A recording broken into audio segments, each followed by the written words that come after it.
All right. Welcome, everyone. Thank you for joining us today. My name is Katya Spear. I'm the Managing Director of the Mayor's Innovation Project. The Mayor's Innovation Project is a national peer learning network for mayors and senior city staff, and we work really hard to create meaningful and constructive peer learning experiences for mayors with a focus on small to mid-sized cities, along with other resources that help them succeed as change makers. If you enjoy this type of content, we sincerely hope you'll consider joining us as a member city. Our membership fees are based on city's population size, and they come with a number of benefits in addition to supporting this kind of work that you see today. And regardless of city member status, all mayors and executive leaders are invited to join us for our summer and winter conferences. Our next conference will be our annual winter policy meeting in DC this January 2023, and our agenda this winter will include topics related to political polarization, crisis communications, financing your vision in your city, and equitable solutions for pedestrian safety.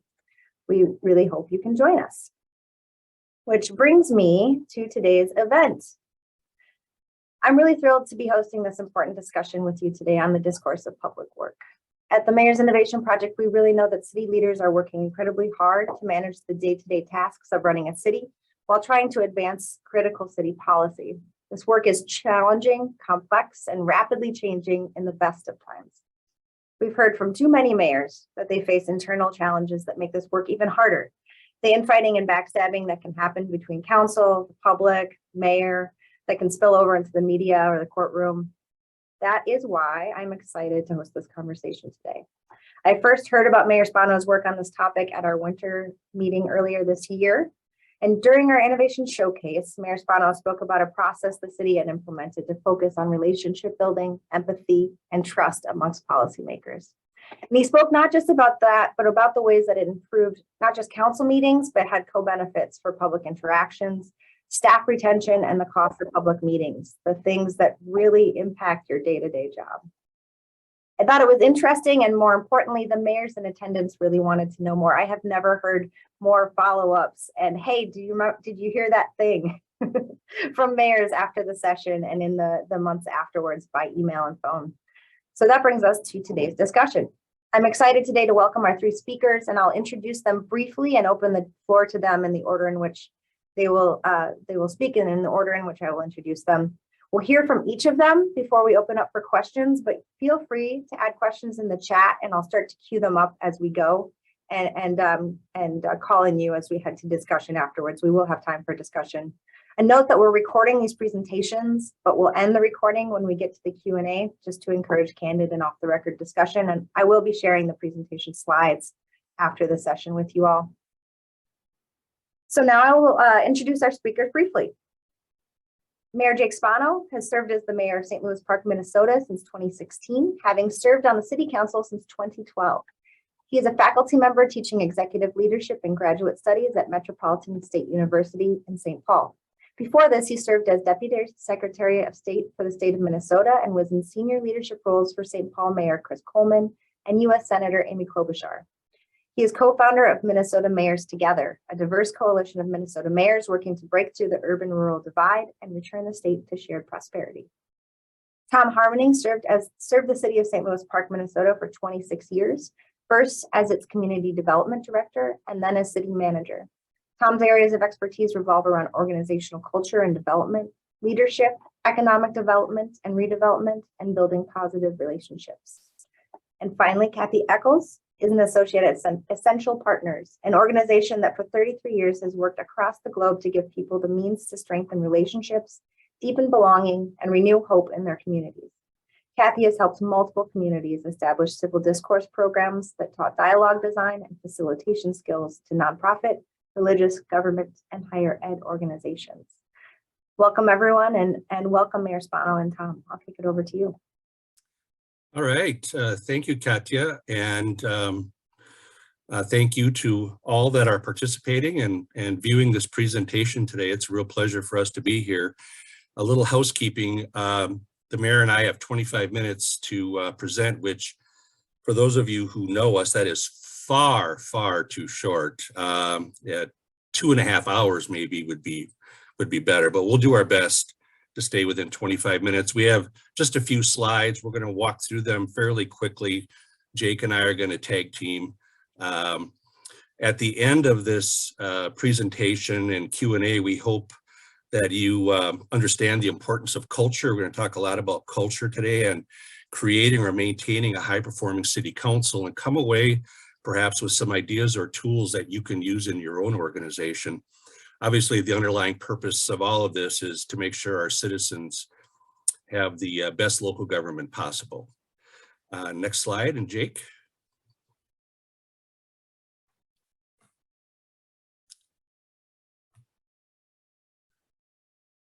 Mayor, you're on mute. Thank you, Katya. You know, it's only been 2 years and I'm still doing that from time to time. So appreciate it. Yes, as Tom said, we're going to cover a lot of ground today, so I'm gonna get right to it. We want to start though with a little bit of a level set about why we're even talking about sort of like community culture and civic culture in an organization. And we've all heard the adage, right? Culture eats policy for lunch.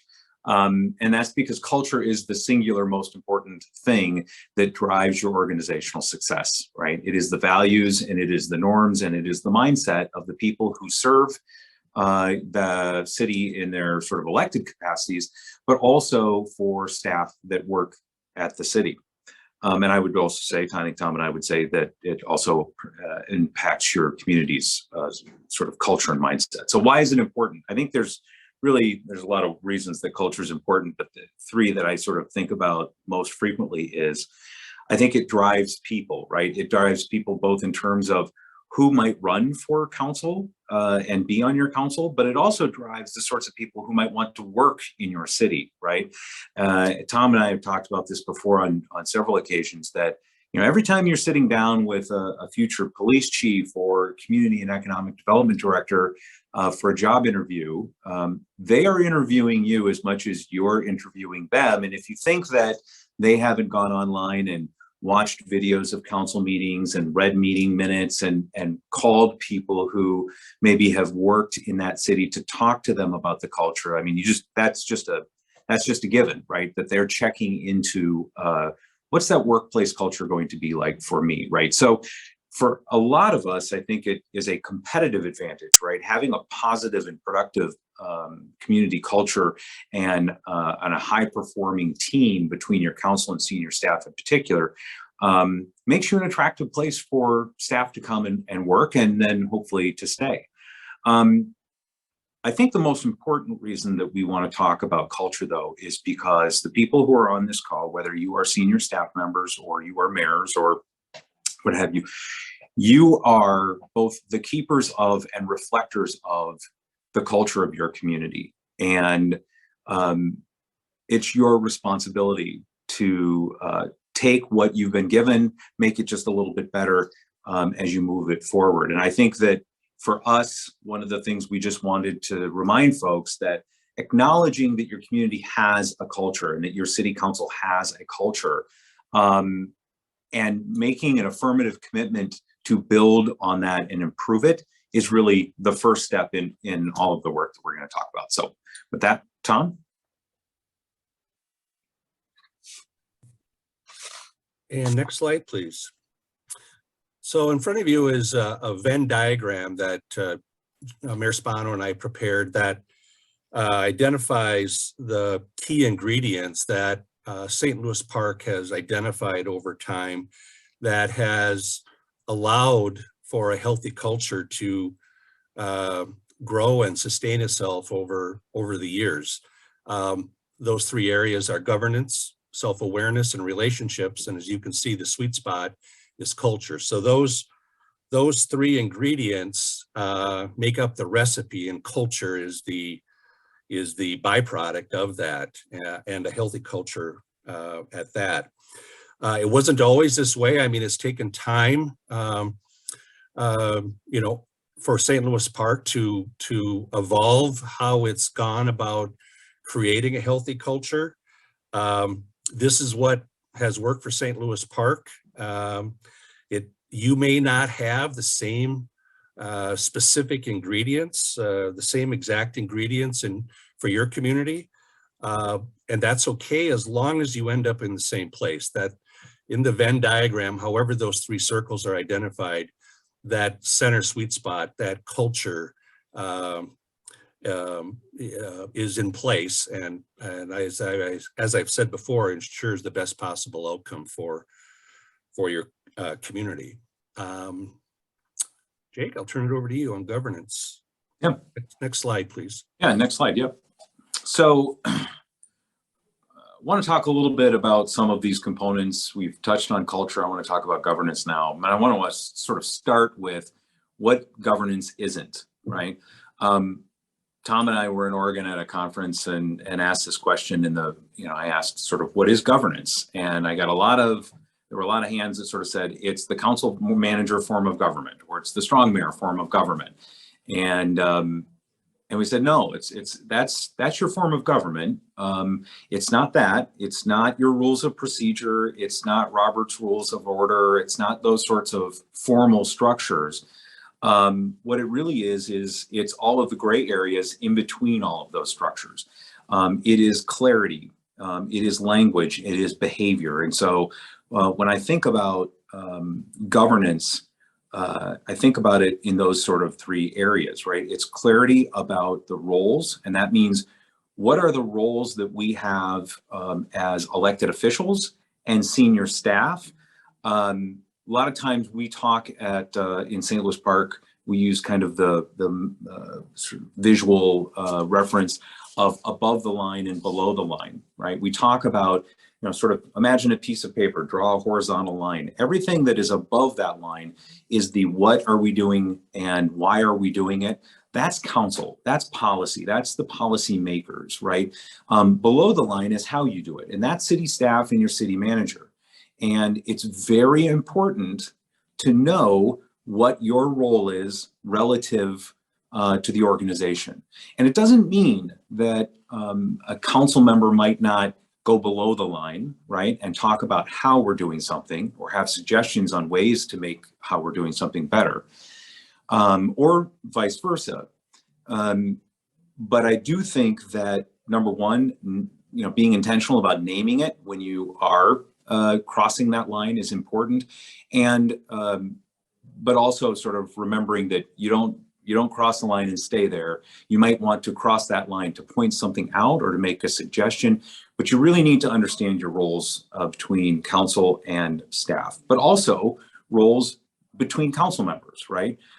For example, we spend quite a bit of time making sure that we set sort of norms and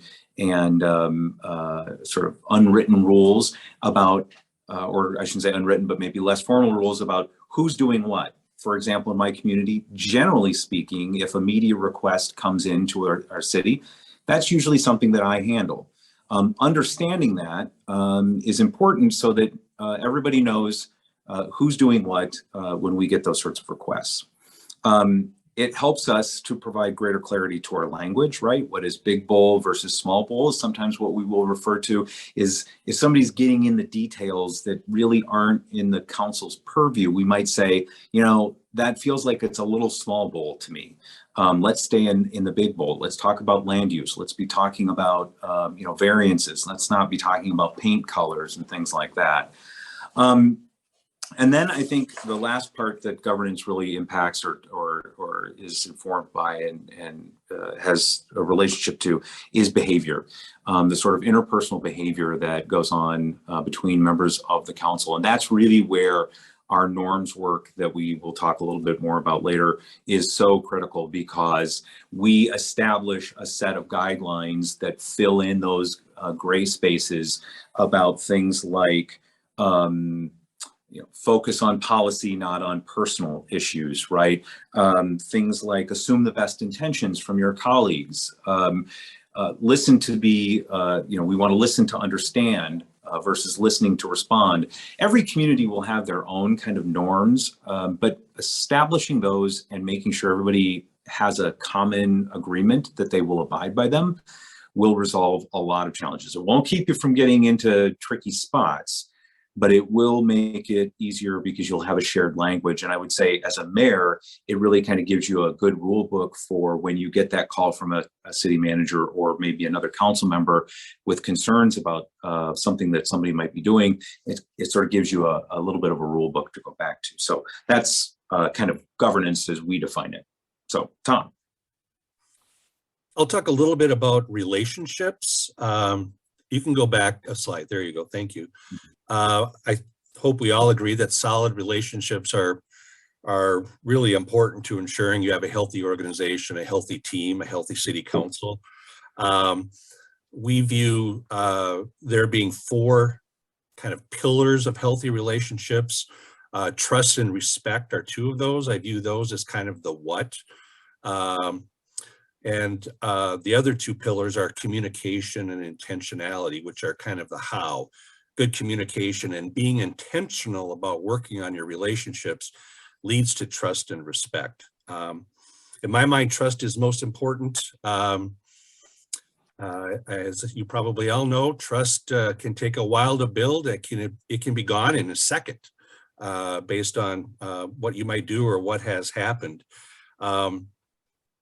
From an internal perspective, to help build that trust amongst city council members and senior staff, a major focus has been given to what we call relational learning. And Jake is going to talk a little bit about this later. Relational learning is really about understanding yourself and others.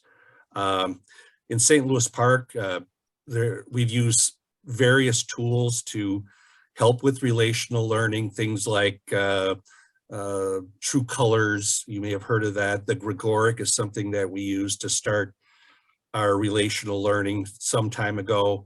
And conflict is also something that we spend some time learning about as well, learning about each other and ourselves.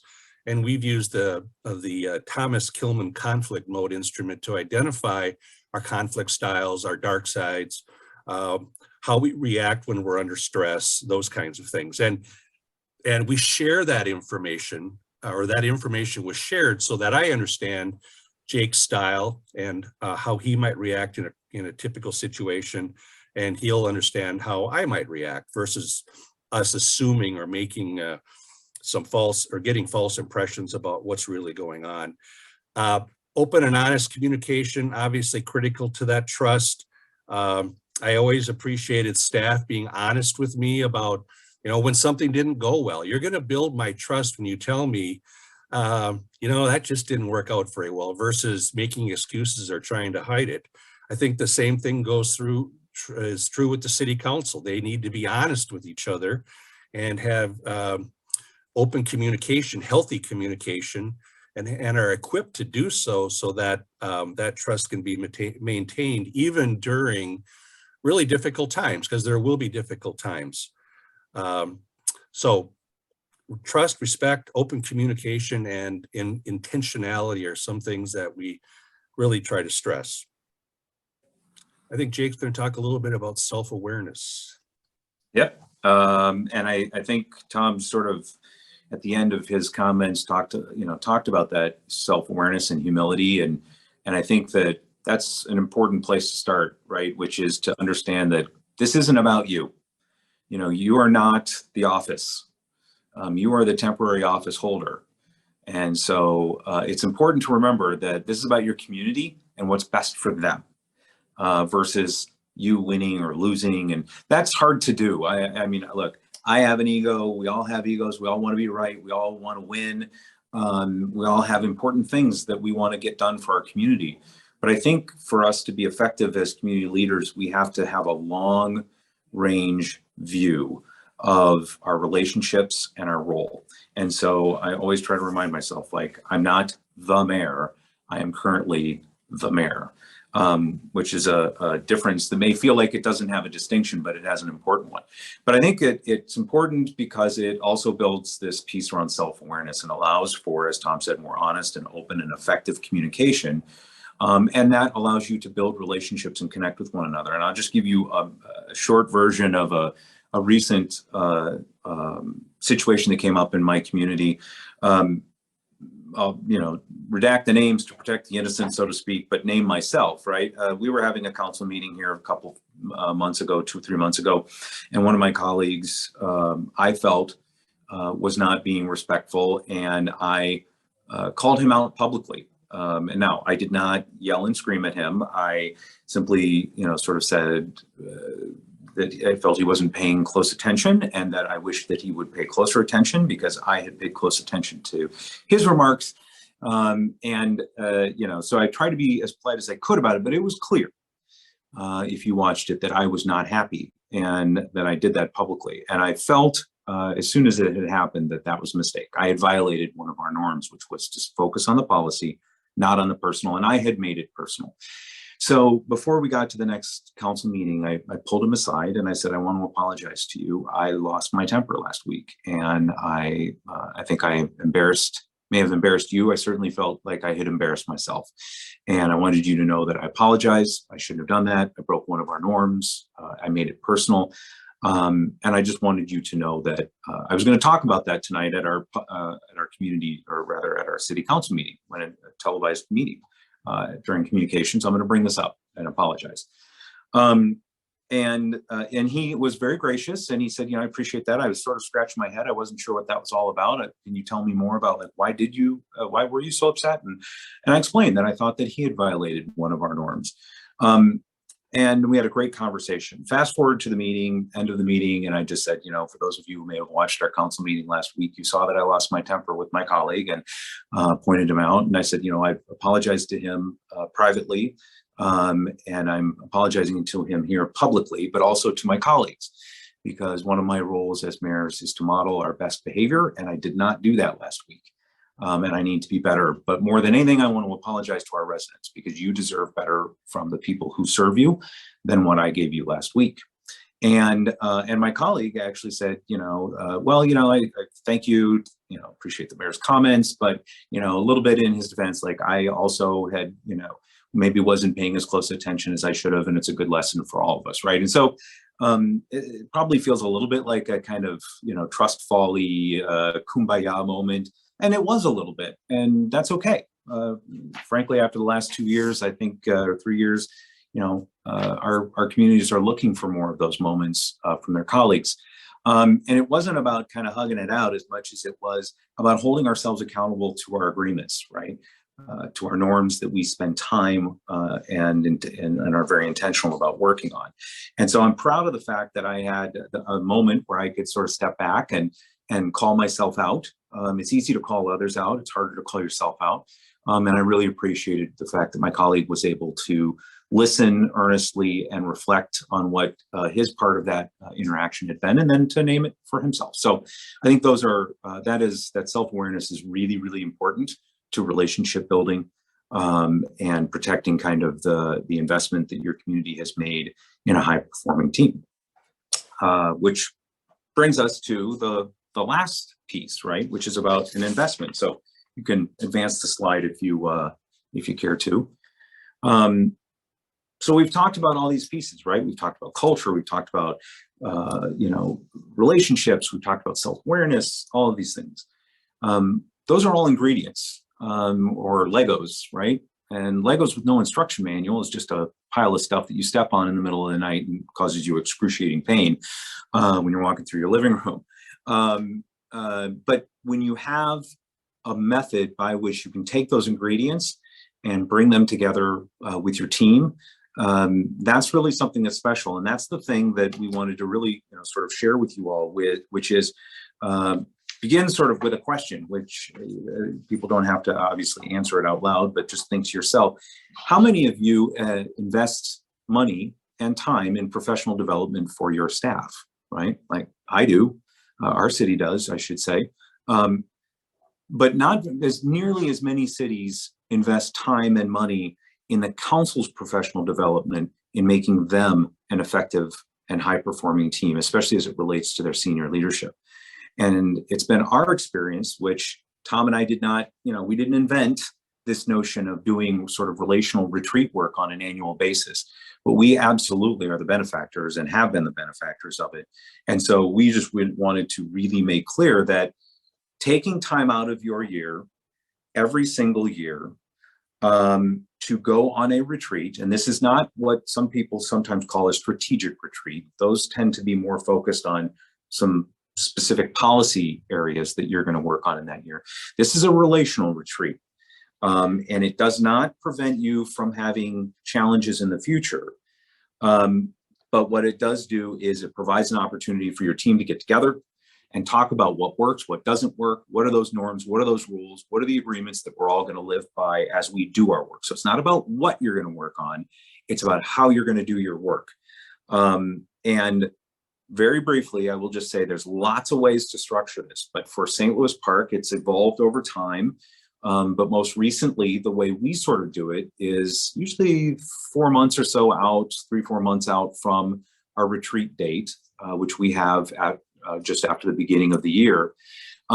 Myself and another council member, along with a couple of staff members, will begin having conversations about what's going to be the focus of our retreat. What do we want to work on? And we will survey our colleagues on the council and just ask for their feedback. Staff will have conversations with staff. And we kind of come together and say, you know, here's what we're hearing this year that we really need to focus on. And maybe it is, I'll make something up, maybe you have 3 new members of the council, right? And so there's going to be a lot of work that's going to have to happen around governance, right? And making sure that they understand as a newly elected official, what is their role? Because sometimes they come in and they think they're going to do the hiring and the firing, and they're going to decide how the roads are plowed or potholes are filled. And so you might want to focus more on that, but we will come up with a 2-day plan, and it always involves sort of 3 basic areas: governance, norms and relationships, and then we will usually have a deep dive on a bigger, could be a bigger governance area, or it could be a community-wide issue that might be coming up. Like, let's say you're going to do a big community survey that year. We do one every 10 years or so. You might want to do a really deep and intense conversation on that. So sometimes it's facilitated by internal staff, but usually it's a combination for us of having some internal staff, but then also bringing outside experts in. I think we think at least that having people who maybe have a bit of a fresher view on the organization and the dynamic can be really, really helpful, number one. Number two, there are areas that you may want to dig into, as Tom was mentioning before. You might want to have somebody do a Myers-Briggs personality inventory, or the Strengths Finder, or True Colors. Those resources are all usually done by people who are practitioners in those areas. You really need to be an expert in it. So you want to bring in people who are really, really proficient in those areas to walk your team through that. So I think that the retreat and making this decision that you're going to make an investment in your team's culture and performance and relationships is really what we wanted to drive home here. And Tom, I don't know if you've got some thoughts on that as well.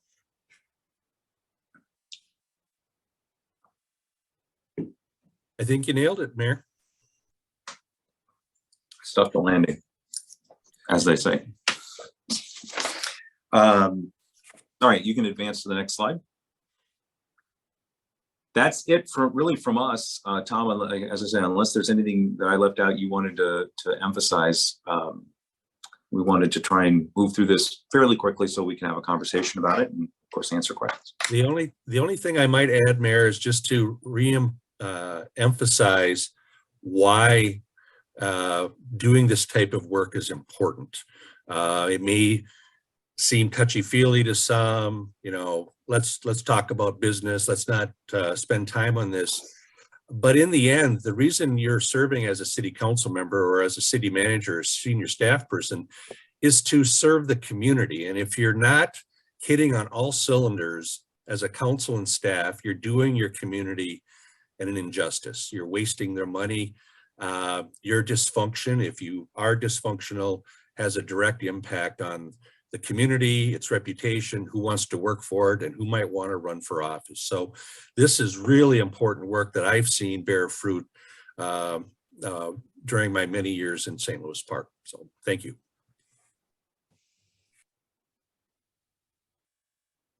Just a quick note. Thank you, Mayor. Thank you, Tom. Just a quick note that we're going to hold for questions until after Kathy's presentation.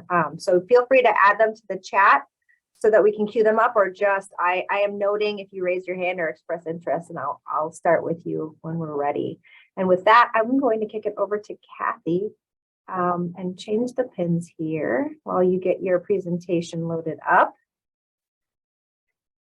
to reflect on the comments from Mayor Spano and Great, Tom.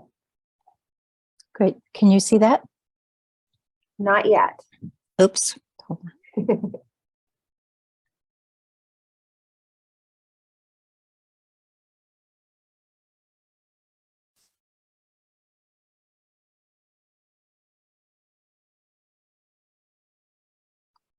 Okay, I can see it. I think yep, there you go.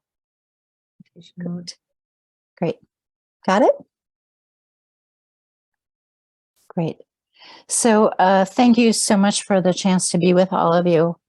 It is so exciting to be with mayors who think about how the relationships of the council, how you interact, impact your community at large.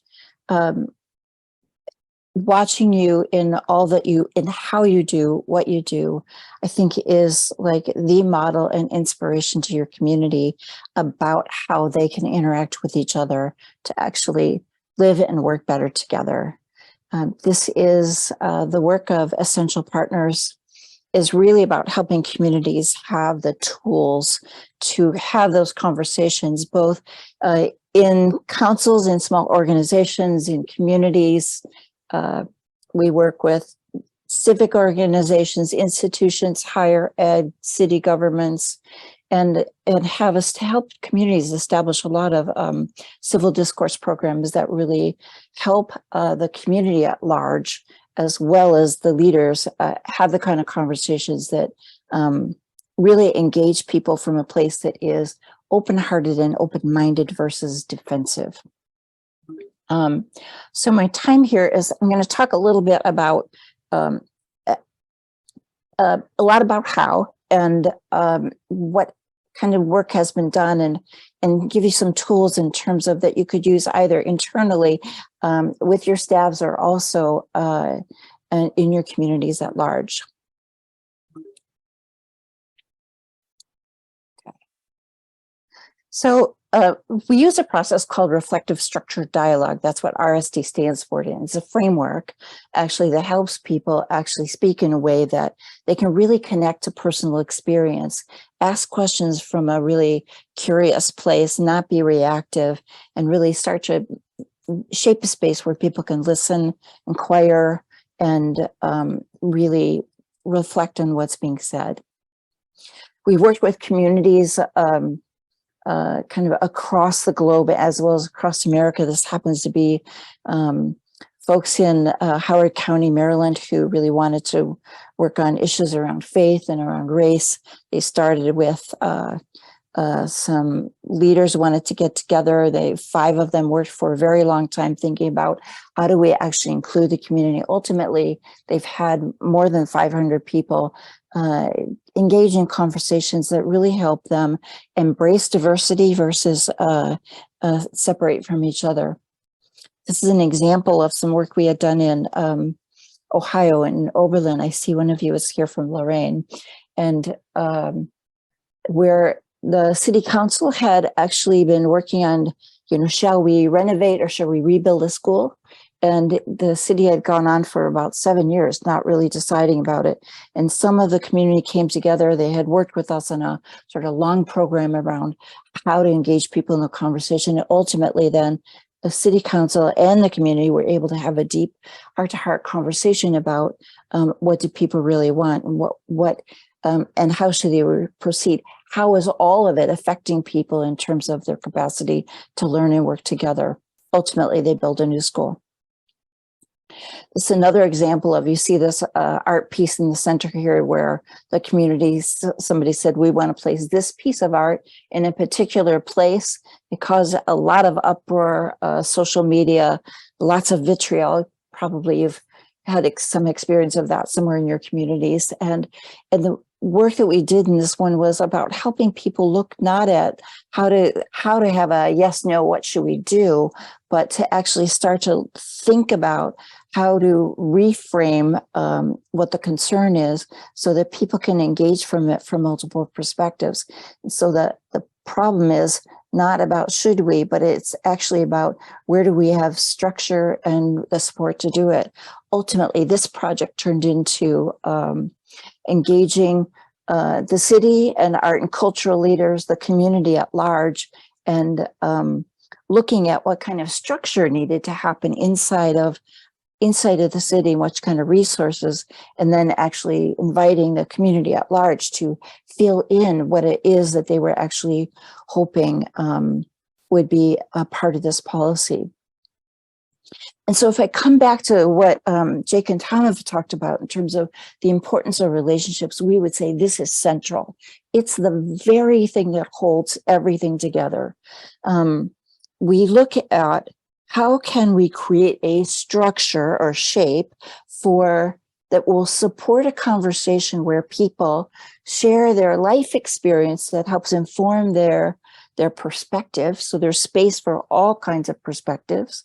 What do people actually value? What's at the heart of the matter? What are the kind of tensions they're experiencing? So that in a conversation of people who may not know each other at all, or in the best benefit of the world, when you think about your council, actually spending time to actually understand each other deeply, that's ideal. But in your communities at large, you may not have that opportunity.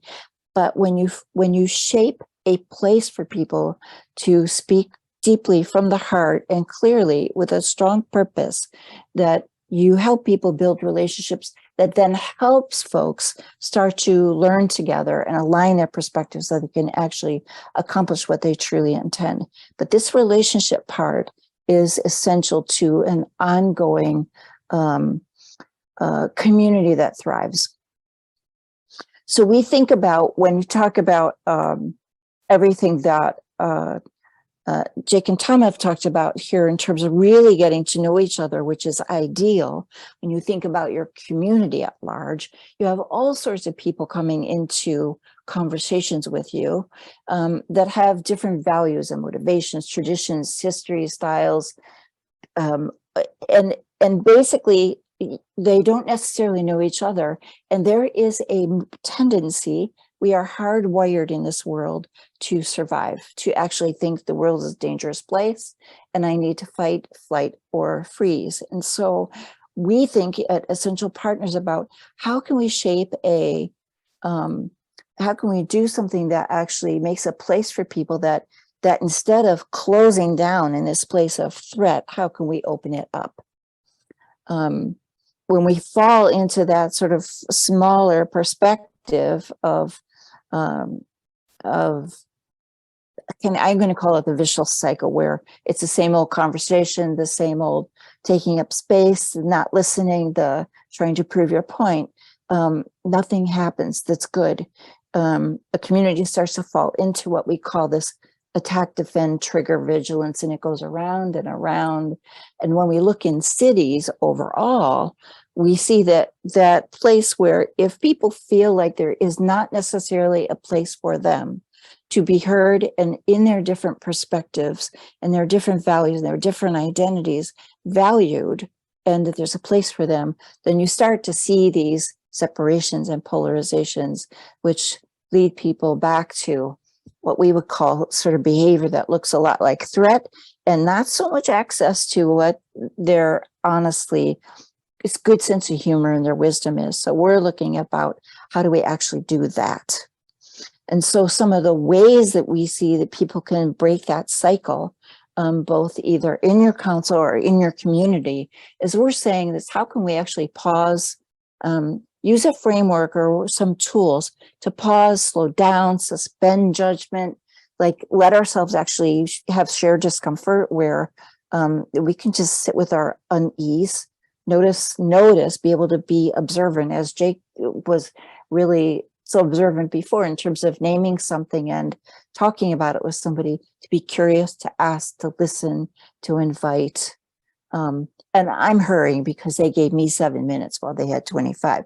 So we think about how do we create safe enough spaces where people can actually risk being themselves, risk speaking honestly, risk being curious, and be able to, again, what I would call live through that shared discomfort.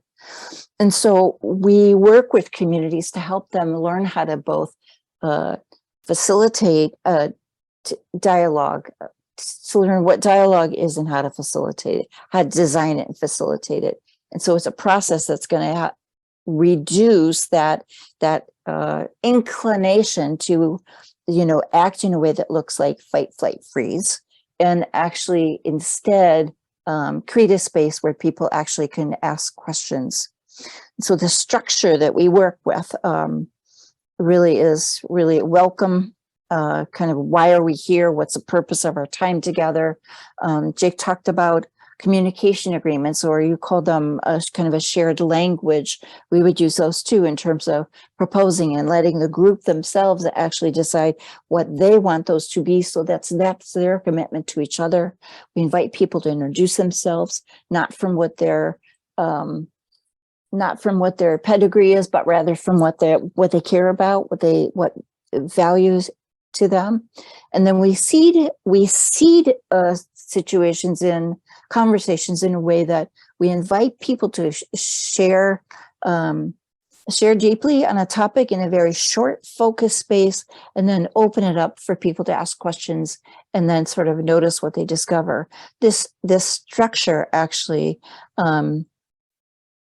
makes room for a discovery and what we would call sort of shifts that when you start to see people actually have more empathy and trust and to connect and repair communities that have struggled together. And from that place of what I call shared humanity, people can actually really think together about how they can actually include and support one another and do that from a place and accomplish what they've come for in a place that really stands on relationship. And so we start to set up what we call a very constructive cycle of communication. And again, these slides will come to you, but some of the tools that you can actually just pull into your own council meetings, or the way that you interact, even when you bring the community into you, is you can set up communication agreements that they're behavioral. It's not, so you'd be able to demonstrate them. Don't make assumptions, ask questions, not to interrupt, those kinds of things. Invite really personal connects among people, but take the time to connect before you move into content. We set time limits. We invite people to pause, to gather their thoughts before they speak, and truly hold to time limits. Take a kind of breath between people, and then make space for real curiosity. And we oftentimes have a facilitator that actually helps people stay in the commitments of both the purpose that they've come there for, and also to maintain the agreements they've come in terms of how they will show up with each other. These are examples of communication agreements that we invite people to sort of riff off of and establish their own. And then this is an example of a kind of connecting at a personal level. We would, let's say you have a small group of people, their opening conversation might, what do you cherish about our community? What do you think's at risk about our evolution? And then share something that helps us better understand, let's say in the case of you as city council, what you bring to your work as a city council member. And so, I know this has been like on roller skates probably for you, but please know that there are, when you get the slides, you can click on here for impact stories, for resources that are available to you, for the ways that we actually support people through real culture change, and how you could work with us at Essential Partners.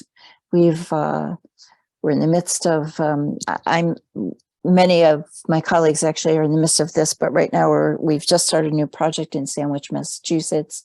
Last year, the community of Wellesley actually started a civil discourse project. And I do want to say that I see the most positive impacts when leadership of a city really says yes to having a civil discourse, a really connected way of having conversations with each other. When you support that as city leaders, in and for your community, it can happen. And there are so many formal and informal leaders across your community that people connect with and are inspired by, and that serve as models for how we can actually really care about each other and work and live better together. So I thank you very much.